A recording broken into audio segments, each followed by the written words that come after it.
La plus grande tristesse dans la vie d'Alexandra Lapierre fut le décès de sa mère, Aliette Spitzer, en 2018, à l'âge de 86 ans, après une longue bataille contre la maladie. Aliette, créatrice de mode et femme de style, a eu une profonde influence sur Alexandra, non seulement par son amour de l'art, mais aussi par son esprit indépendant et sa sophistication dans son mode de vie. Selon fr.wikipedia.org 2009, Aliette était la première épouse de Dominique Lapierre. Et bien que les deux aient divorcé dans les années 1970, elle a maintenu une relation étroite avec Alexandra, partageant souvent avec sa fille des sujets sur la littérature, la mode et les valeurs humanistes. Dans une interview accordée à Var Matin, 2016, Alexandra déclarait « Ma mère m'a appris à voir le monde à travers le prisme de la beauté et de la vérité. Lorsqu'elle est partie, j'ai eu le sentiment d'avoir perdu une amie, un mentor et une partie de moi-même. Cette perte est particulièrement douloureuse car elle survient alors qu'Alexandra est au sommet de sa carrière avec Moura, La mémoire incendiée, 2016, roman historique à succès qui a reçu le Grand Prix de l'héroïne Madame Figaro.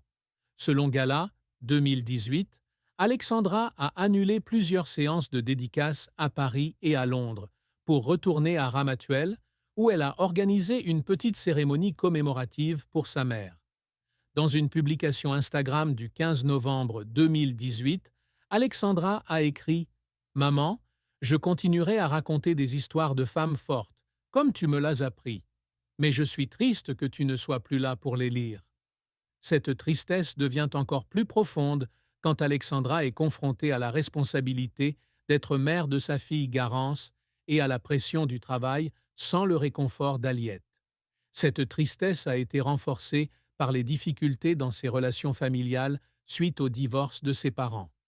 Selon en.wikipedia.org 2021, Alexandra a grandi sous la garde d'Aliette, tandis que Dominique, qui voyageait fréquemment à travers le monde pour son travail, était moins présent dans sa vie quotidienne. Dans une interview accordée à Madame Figaro, 2018, elle confiait « J'étais triste, car j'avais l'impression que ma mère devait m'élever seule pendant ces années difficiles. J'ai toujours voulu la rendre fière, mais à sa mort, j'ai réalisé que je ne lui avais jamais dit assez de mots d'amour. » La perte d'Aliette, combinée aux pressions de sa carrière et de ses responsabilités familiales, devint le plus grand chagrin de la vie d'Alexandra, la faisant verser des larmes à de nombreuses reprises dans des moments privés à son domicile à Paris ou dans sa villa à Ramatuelle. La carrière d'Alexandra Lapierre est un voyage de plus de 4 décennies, d'une jeune cinéaste aux États-Unis à une écrivaine internationale avec plus de 15 livres, de nombreux scénarios et une série de conférences sur la littérature. Avec Fanny Stevenson, Artemisia et Belle Green, elle a connu un grand succès, mais a également dû faire face à de nombreux échecs et efforts qui l'ont fait pleurer. Alexandra Lapierre a commencé sa carrière après avoir obtenu une licence en littérature à la Sorbonne en 1977. Selon en.wikipedia.org 2021, elle a reçu une bourse pour étudier à l'American Film Institute et à l'Université de Californie du Sud, USC, où elle a obtenu son Master of Fine Arts, MFA, en 1981. Elle y a produit 3 courts-métrages sur le 19e siècle, dont Le collectionneur d'antiquités a reçu le prix Jack Nicholson en 1981. Babelio.com, 2023. Ses premiers succès lui valent une bourse de l'Association des femmes universitaires américaines, confirmant son talent pour la narration visuelle. De retour à Paris en 1982, Alexandra se tourne vers la littérature et publie son premier roman La Lionne du boulevard, 1984, chez Robert Laffont.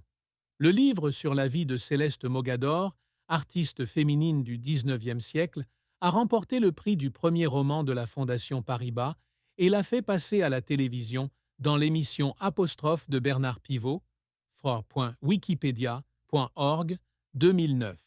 Selon Var Matin, 2016, le livre s'est vendu à plus de 50 000 exemplaires, marquant un début brillant dans sa carrière littéraire.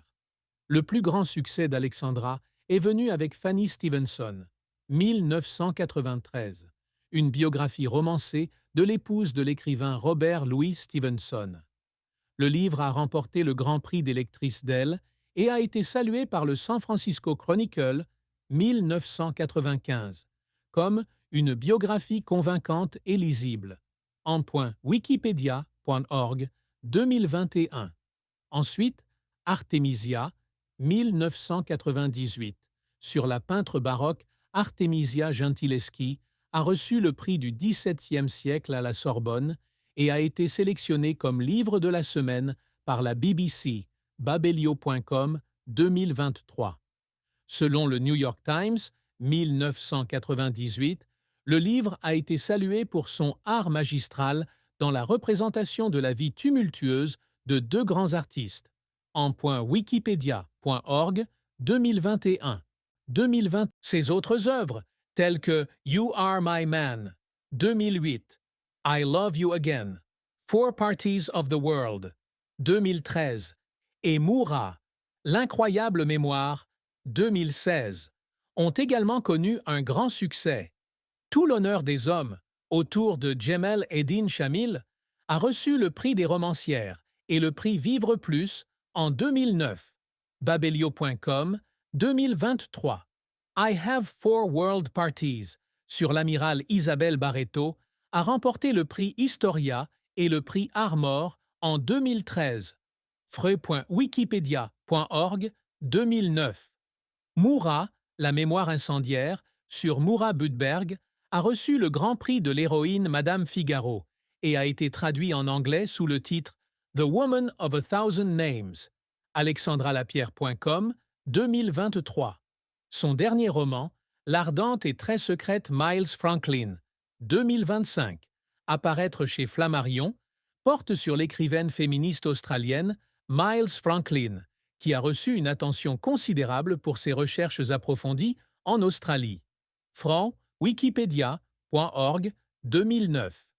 Alexandra s'implique également dans des projets caritatifs, en contribuant par des nouvelles à 13 à table, une publication annuelle soutenant les Restos du Cœur, mideplus.fr, 2021. Elle intervient fréquemment lors de conférences littéraires à Paris, Londres et New York, et a été honorée en tant que femme de culture par la ville de Rome, goodreads.com, 2023. Cependant, la carrière d'Alexandra n'a pas été sans revers. L'un des échecs majeurs fut le roman L'Absent, 1991. Adapté au cinéma par TF, mais qui ne remporta pas le succès escompté. Selon Télérama, 1991, le film fut critiqué pour manquer du charme de l'original. Et Alexandra avoua dans Le Figaro, 1993. J'ai été triste que L'Absent n'ait pas reçu l'accueil que j'espérais. J'ai appris que toutes les histoires ne sont pas adaptées au cinéma. Un autre revers est survenu lorsqu'elle a rencontré des difficultés financières au cours de ses premières années aux États-Unis. Selon fray.wikipedia.org, 2009, malgré une bourse, Alexandra a dû faire de nombreux petits boulots, comme servir dans des restaurants pour joindre les deux bouts à Los Angeles. Dans Var Matin, 2016, elle confiait « J'étais triste, car j'avais l'impression de ne pas être à ma place. Il y a eu des moments où j'ai eu envie de tout abandonner et de rentrer à Paris. » Bien qu'elle ait plus tard obtenu son MFA, cette période a été un défi majeur. Alexandra a également été critiquée pour son style d'écriture trop romancé dans Fanny Stevenson. Selon le Washington Post, 1995, la critique Brenda Maddox a déclaré qu'elle fournit trop de détails sur le dialogue et les pensées intérieures que même les personnages ne peuvent pas vérifier. En .wikipedia.org, 2021. Dans Madame Figaro, 2018, Alexandra déclarait « Je suis attristée d'être incomprise. Je souhaite rapprocher l'histoire des lecteurs, mais mon approche ne fait pas l'unanimité. » Les efforts d'Alexandra Lapierre sont souvent accompagnés de moments d'émotion. L'une des fois qui l'a fait pleurer, c'était lorsqu'elle faisait des recherches sur Artemisia.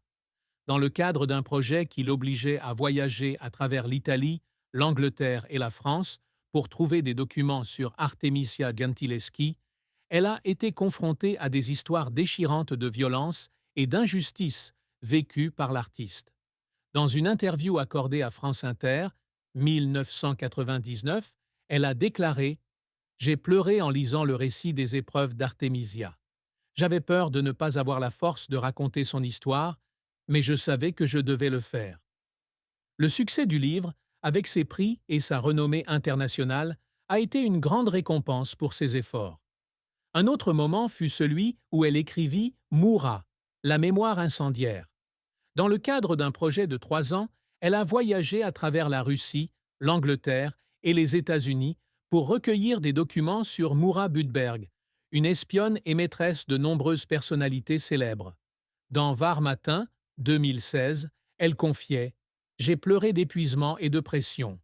Il y a eu des moments où je pensais ne pas pouvoir finir, mais Moura m'a encouragé à continuer. » Le livre a été salué pour sa combinaison d'histoire et d'émotion, confirmant le talent d'Alexandra. Alexandra a également versé des larmes face aux difficultés de concilier recherche et famille. Selon midéplus.fr, 2021, elle devait souvent quitter sa fille Garance pour partir en long voyage de recherche. « J'ai pleuré parce que je me sentais coupable de ne pas pouvoir être là pour elle », a-t-elle déclaré dans Gala, 2023. Mais je savais que les histoires que je lui racontais étaient mon héritage. Ces moments montrent une Alexandra sensible, toujours dévouée à son travail et aux prises avec les pressions de la vie.